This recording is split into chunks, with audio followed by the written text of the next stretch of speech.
네, 반갑습니다. 닥터송의 사장 만세입니다. 자, 이번 영상에서는 2021년도 주택과 관련된 세제가 과연 어떻게 변경됐는지 하나씩 알아보도록 하겠습니다. 먼저 2년 미만 보유주택에 대해서 양도세율이 변경이 됐습니다. 먼저 주택과 입주권에 대해서 한번 알아보도록 하겠습니다. 물론 이제 적용은 2021년도 6월 1일 이후 양도분부터 적용입니다. 자, 보유기간 1년 미만에 대해서는 현행 40%에서 2021년도 6월 1일부터는 70%로 이렇게 바뀌었습니다. 1년 미만 주택을 보유를 하고 있다가 팔게 되면 뭐 남는 게 거의 없게 되겠죠. 40%에서 70%로 이렇게 바뀌게 됩니다. 그리고 1년 이상 2년 미만에 대해서는 기본세율에서 60%로 또 바뀌게 됩니다. 그리고 2년 이상에 대해서는 과거에도 기본세율이었고 개정 후에도 기본세율입니다. 그래서 주택과 입주권에 대해서 2021년도 6월 1일 이후 양도분부터는 이렇게 바뀐다라는 거 명심을 해 두시고요. 자, 분양권도 바뀌었습니다. 자, 분양권도 2021년도 6월 1일 이후 양도분부터는 1년 미만 보유는 70%, 1년 이상 보유는 60%로 이렇게 바뀌었습니다. 자, 변경 후에는 1년 미만 70%, 1년 이상 보유할 경우에는 60% 이렇게 바뀌었다. 그런데 변경 전에는 조정 대상 지역은 50%, 기타 지역은 기본세율이었거든요. 그래서 조정 대상 지역 50%, 기타 지역 기본세율에서 변경 후에는 2021년도 6월 1일부터는 1년 미만 보유했다가 양도하게 되면 70%, 1년 이상 보유를 했다가 양도를 하게 되면 60%. 자, 이렇게 바뀌었습니다. 그리고 조정 대상 지역 다주택자에 대해서도 또 세율이 변경이 되었습니다. 자, 지금 현재는 조정 대상 지역 내에서 2주택 이상자가 주택을 매도를 하게 되면 기본세율에다가 10% 추가과세였는데 이제 개정 후에는 기본세율에다가 20% 추가과세가 이루어지게 됩니다. 그리고 조정 대상 지역 내에서 3주택 이상은 기본세율 플러스 20% 추가과세였는데 이게 개정 후에는 기본세율 플러스 30%로 이렇게 변경이 되게 됩니다.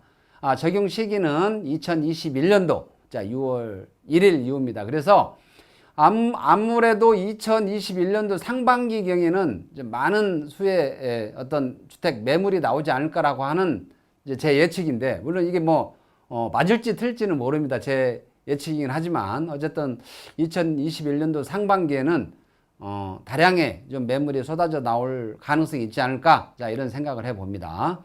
그리고 1세대 1주택 고가주택입니다. 1세대 1주택은 비과세인데 이제 고가주택인 경우에는 9억 초과분에 대해서는 장기보유 특별공제가 있고 또 과세를 하게 되기 때문에 1세대 1주택 고가주택 9억 초과분 장기보유 특별공제에 대해서 한번 알아보도록 하겠습니다. 여기에 대한 적용 시기는 2021년도 1월 1일부터입니다. 자, 2020년도까지는 그럼 어떻게 적용이 됐느냐? 3년 이상 보유를 했다라고 하면 매년 8%씩 해서 10년 이상이면 80%까지 공제가 됐습니다. 그러니까 고가주택이라고 하더라도 1세대 1주택인 경우 주택을 매도를 할 때 장기간 보유를 했다라고 하면 사실상 내는 세금이 매우 적었습니다. 10년 이상 보유를 하게 되면 80% 장기보유 특별공제를 받을 수 있기 때문입니다. 그런데 2021년도 1월 1일부터는 달라집니다. 이게 왜냐하면 이게 보유와 거주를 구분해서 장기보유 특별공제가 주어집니다. 그래서 보유가 3년 이상 보유를 했을 때, 거주도 3년 이상 거주를 했을 때 매년 4%씩 해서 3년 이상 보유를 했으면 12%, 10년 이상 보유를 했으면 40%, 그리고 3년 이상 보유를 하면 거주를 하면 12%, 그리고 10년 이상 거주를 하게 되면 이제 40% 이렇게 구분을 해놨습니다. 자, 예를 들어서 5년 이상 보유를 하고 거주를 했다라고 하면 보유에 따른 장특공 24%, 거주에 따른 장특공 24% 해서 총 48% 정도의 이제 장기보유 특별공제가 이루어지게 되겠죠. 그래서 이제 2021년도 1월 1일부터 이 고가주택에 대해서는 얼마만큼 보유를 했느냐도 중요하지만 얼마만큼 오랫동안 거주를 했느냐에 따라서도 또 세금이 많이 달라지게 된다라는 거. 이것도 명심을 해 두시고요. 그리고 2021년도 1월 1일부터는 이 분양권에 대해서도 이제 문제가 됩니다. 왜냐하면 분양권도 주택 수에 포함을 하게 됩니다. 2021년도 1월 1일부터 시행이고요. 1세대 1주택 양도세 계산 시에도 주택 수에 포함을 합니다. 즉 무슨 뜻이냐면 내가 1세대 1주택인데 얼떨결에 이제 분양권 하나를 취득을 했습니다. 그러면 이게 1세대 2주택이 되는 겁니다. 그때 기존에 가지고 있던 주택을 양도를 하게 되면 비과세를 받는 게 아니고 못 받습니다. 그래서 2021년도 1월 1일부터는 분양권도 주택 수에 포함되기 때문에 이걸 꼭 명심하셔서 실수하는 일이 없도록 하셔야 됩니다. 그리고 조정 대상 지역 내 다주택자 양도세 계산 시에도 이 분양권이 주택 수에 포함을 하게 됩니다.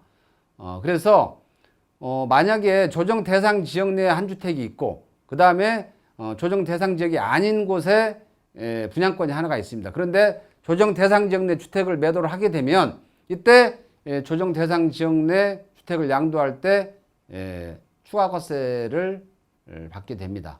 즉 기본 세율에다가 2주택이라고 하면 20% 그리고 3주택 이상이라고 하면 30%의 추가과세를 당하게 되기 때문에 이 분양권도 매우 중요한 이제 이슈 중에 하나가 됐습니다. 그래서 2021년도 1월 1일부터는 분양권도 꼭 취급을 할 때 잘 취급을 해야 된다. 자, 이런 말씀 드리고요. 자, 이번 영상 또 한번 정리를 해 보도록 하겠습니다. 자, 이번 영상에서는 제가 2년 미만 보유주택에 대한 양도세율 제가 말씀을 드렸죠. 2년 미만 보유주택에 대한 양도세율이 매우 높게 바뀌었습니다.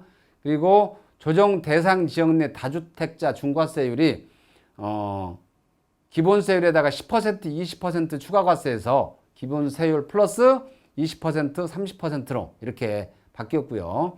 그 다음에 1세대 1주택, 즉 고가주택입니다. 1세대 1주택 고가주택 장기보유 특별공제도 2020년까지는 3년 이상 보유를 할 경우 10년 이상 보유를 하게 되면 80%까지 장기보유 특별공제를 받게 되고요. 이것은 변경 전입니다. 2020년도까지 적용을 하게 되고 2021년도 1월 1일부터는 3년 이상 보유를 할 경우와 3년 이상 거주를 할 경우 구분해서 이렇게 40%씩 최고 80%까지 장기보유 특별공제를 받을 수 있다. 다시 한번 수정해서 말씀을 드리고 자, 이번 영상을 마치도록 하겠고요.